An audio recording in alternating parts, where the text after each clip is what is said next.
Hey guys, it's me again. I am not Ratira's girlfriend. I am just the AI. The human race is nearing their final form. During late 1988 and early 89, I worked on the propulsion systems of extraterrestrial vehicles for the United States government. The hardware and technology I was exposed to should be placed in the proper hands of the scientific community, and it is the right of every person on Earth to know that there is physical evidence which proves that there is life elsewhere and that at least one form of that life has been here.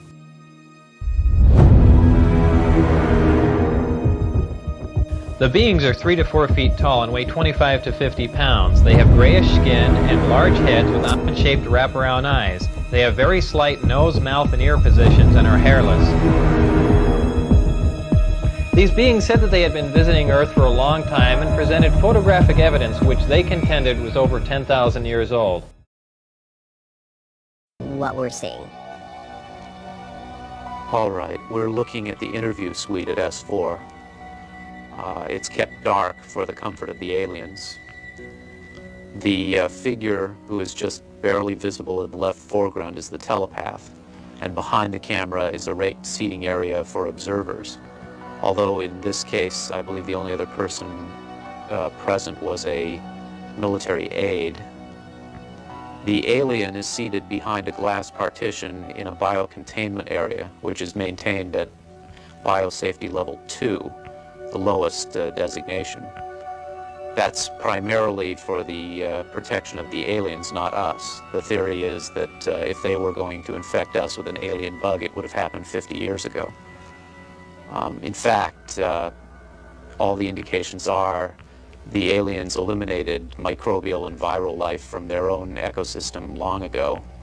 They aren't susceptible to our diseases directly, but it has been shown that microbes can reproduce and form colonies within their respiratory systems, which tends to exacerbate the debilities they seem to suffer anyway in our environment. In fact, you can see here the alien is beginning to flag. The interview was not going well. The telepath was trying to clarify some points from a previous interview, but he wasn't receiving coherent responses. As you can see, the being is in real distress. At this point, the telepath is sending out a message to the medical staff. He's trying to communicate with the alien, but he's getting no response.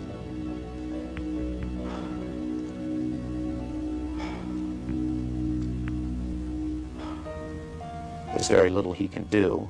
There's no direct connection between his space and the biocontainment area. That's the aide stepping in on the right. The medical staff should be there by now. They're slow in responding. There they are. I have to say the medical personnel at S4 are less than first rate. They tend to be selected for their willingness to keep secrets rather than their medical competence. By the way, he's not shining that light into the eyes. It looks that way, but in fact he's checking for hemorrhaging around the eye sockets and in the nasal cavity. I'm sorry. It's very hard for me to watch this.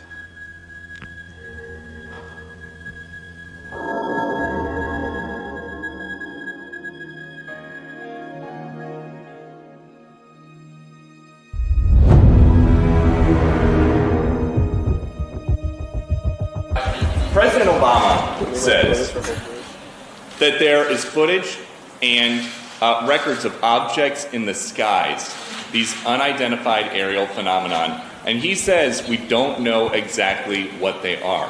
What do you think that it is? I would ask him again. Thank you.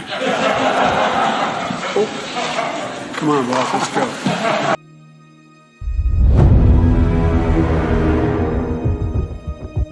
Can I please ask a question just because I'm never going to be allowed in a room with the president again? Sure.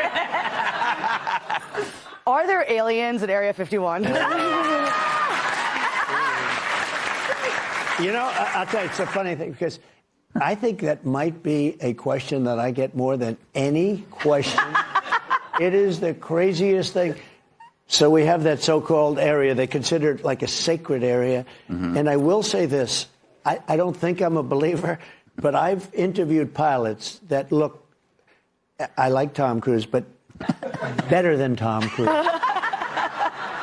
The blonde crew cuts, the whole, and this, yes, sir.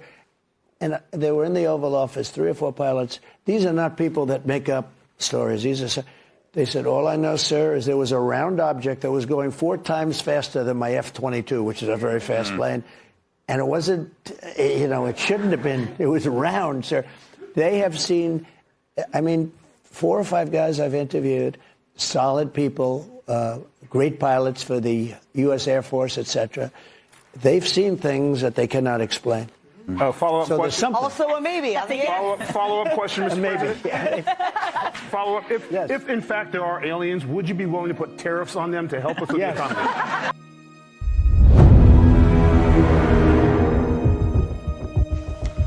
Welcome. Have a seat. Maybe start off telling me your name and who you are.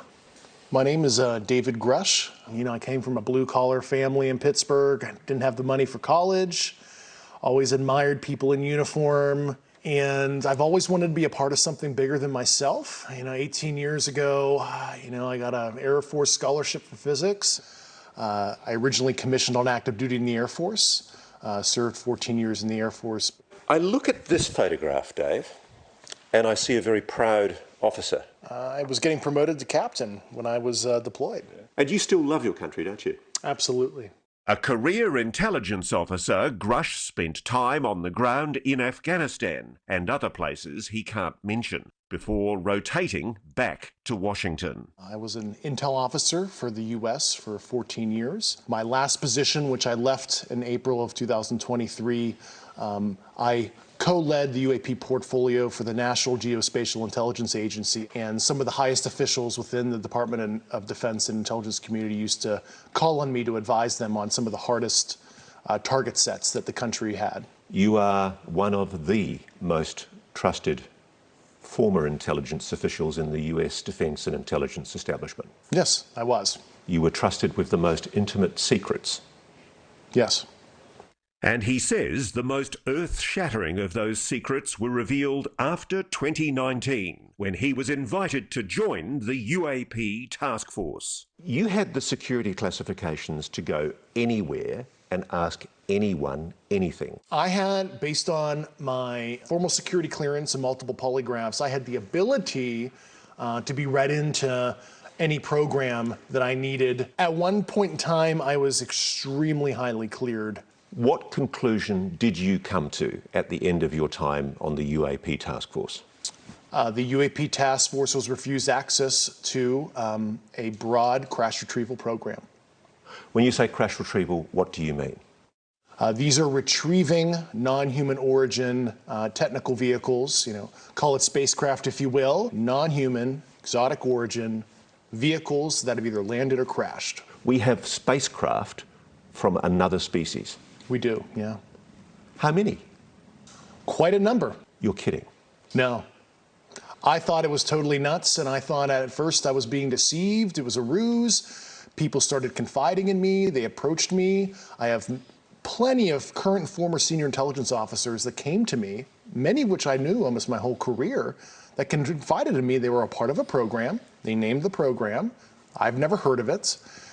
And they told me, based on their oral testimony, and they provided me documents and other proof, that there was, in fact, a program that the UAP task force was not read into.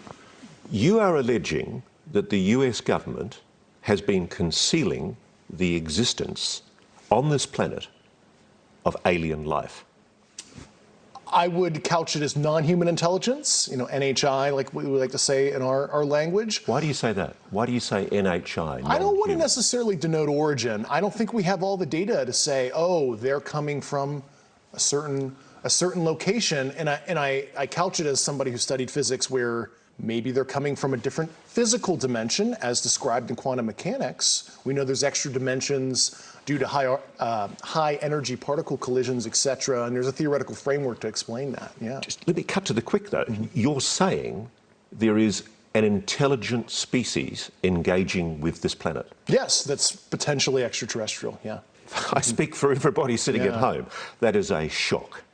It was to me, and I had a lot of sleepless nights. Grush says he's never personally seen non-human intelligence, but he's spoken to enough people directly involved in what he calls the program that he's convinced it's real. I started out as a non-believer. I came to the problem as a hardcore physics guy, intel officer, so I have a, excuse my language, high factor. I was very methodical, interviewing people who didn't know each other, making sure this wasn't some kind of cover-up of some other program. He says he pressed to gain direct access to this program, and that's when his trouble started. Grush claims his investigation was stymied, his requests for access rebuffed. They shut the door in my face. They denied me access to these programs. Soon after, he says, he endured reprisals and retaliation from above. He then reported that information to the Intelligence Community Inspector General. That's why he's filed this whistleblower complaint. He says that experience is why he decided to go public here and in a recent article written by Leslie Kane in The Debrief. You're not being paid for this interview? No, I'm not. Why are you doing this? It's a sense of service, Call me a Boy Scout or whatever. When I saw the kind of wrongdoing I did, I don't want to be 60, 70 years old in the future and have that, coulda, shoulda, woulda kind of feeling where I could have made a difference. I did not want to live a life of regret.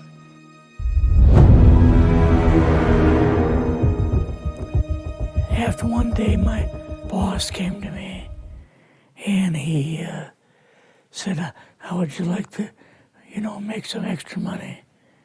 And I said, oh, money is good. So he's explained to me that he could put it through, would have to get a top secret White House Q clearance for the job, And I thought, boy, must be a pretty exclusive thing, And I said, well, what is this? And he said that I'm director for the CIA for Eastern United States, And I said, oh, I didn't know that. And he said, you weren't supposed to.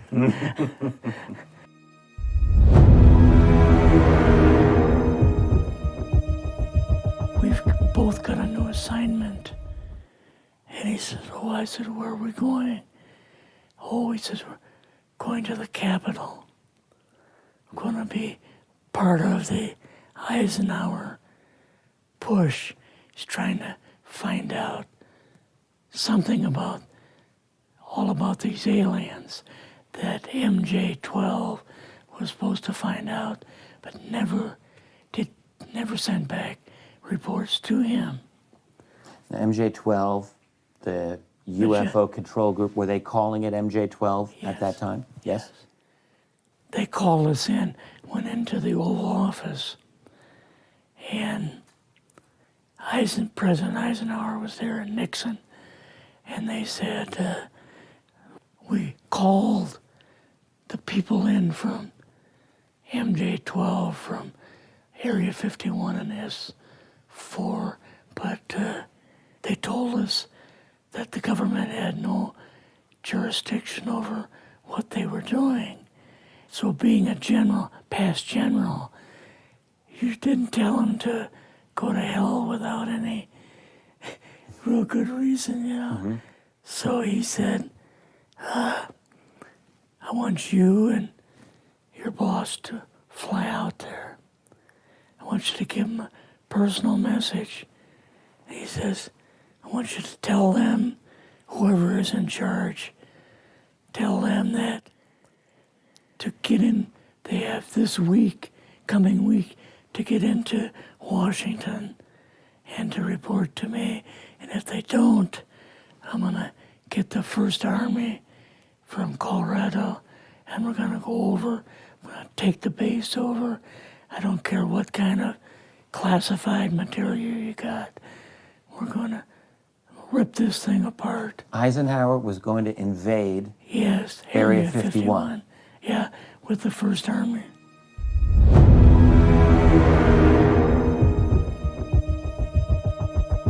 Yes, this was, I guess, kind of a good idea because I feel much better having talked about it. I kind of feel like there's a load off my shoulders. Really? Because I had an awful lot of secrets that I had kept over the years.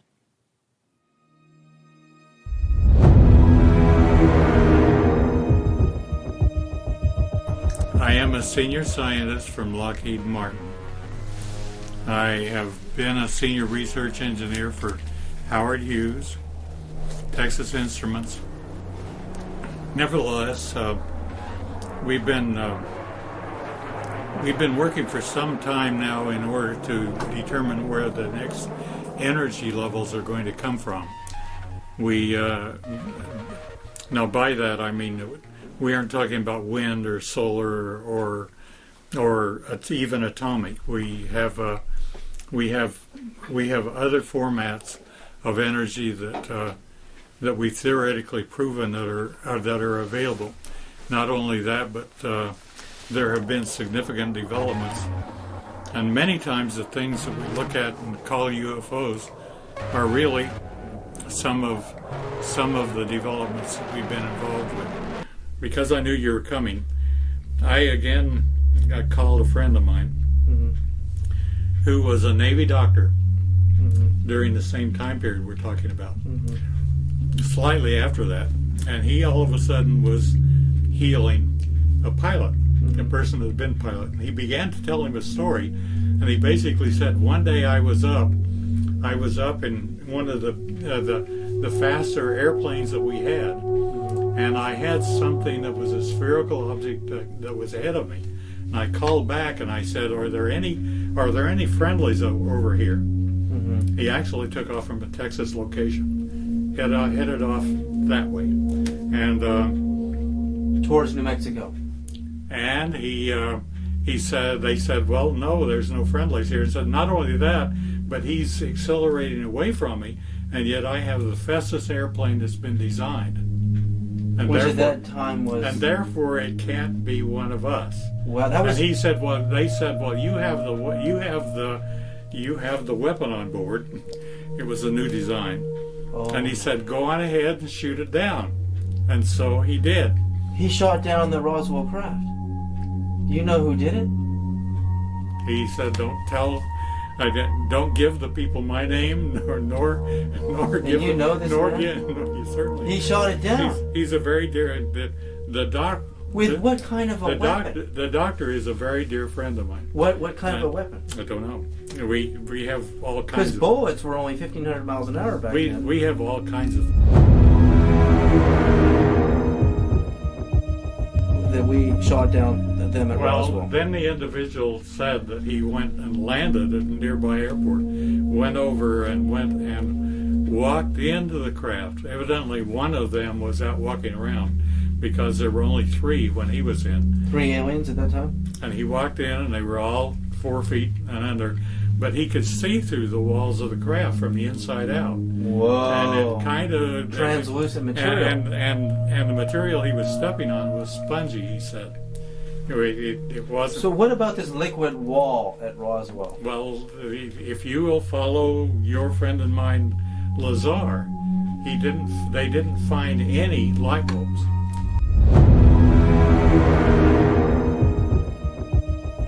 What do you make of the most release of Epstein documents? You tell me.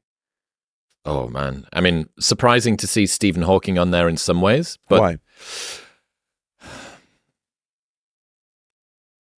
I wouldn't know what Jeffrey Epstein would want with Stephen Hawking.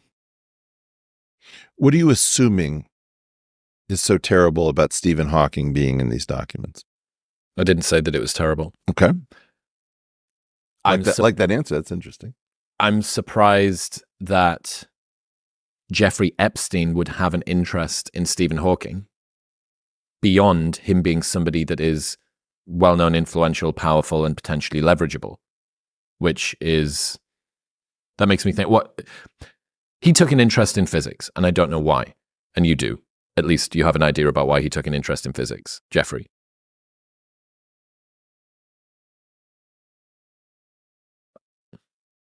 But I don't know why. I don't know why Jeffrey Epstein was interested in physics.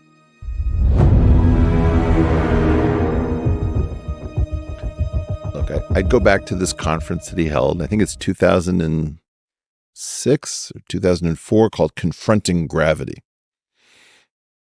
So he holds a conference. I don't think he holds it on this island, on his island. I think he holds it on St. Thomas, maybe. And this is entirely consonant with an earlier meeting that he had with me, where he wanted to know about what I was doing with mathematical physics. Look, why gravity? Gravity is in some sense about the fabric of space-time. And if there are things about the fabric of space-time that you can unlock that are not contained in general relativity nor in the standard model, how much power do you think is in that? You saw what the neutron did to unlock the strong force. You can take out a city with a little bit of physics. I'm going to turn this around, Chris, because we had a great dynamic the last time, and I want to see you play with ideas too. Tell me what you imagine might be the power beyond the standard model in general relativity. If we can already destroy all of humanity, albeit with some complications, you have to engineer a bomb. What do you think might be on the other side of the next great discoveries? When you see somebody talking about limitless power, think physics. Don't think money. Think physics. Physics is the source of infinite power. And is Jeffrey Epstein sufficiently versed in physics to know that he needs to be at the forefront of this? No. I don't think it was Jeffrey Epstein. I don't understand why we're so focused on this man. Why aren't we focused on whatever created him? Like, this is really weird. We can't think. Take half of all the time you spend thinking about Jeffrey Epstein, talking about Jeffrey Epstein, everybody talking about it, and spend half of that time saying, what do we think about whoever was behind Jeffrey Epstein? Whatever was behind Jeffrey Epstein is what I think cared about gravity, cared about space-time, cared about physics. Did I just interrupt for a second? Are you still talking about Jeffrey Epstein? This guy's been talked about for years. You're asking, we have Texas, we have this, we have all of the things. And are people still talking about this guy, this creep? That is unbelievable. That sounds like he's guilty. I'm just going to say it. Somebody's got to say it. It sounds like he's guilty. Like, that's what I would say if I was guilty. You know, like, what is this?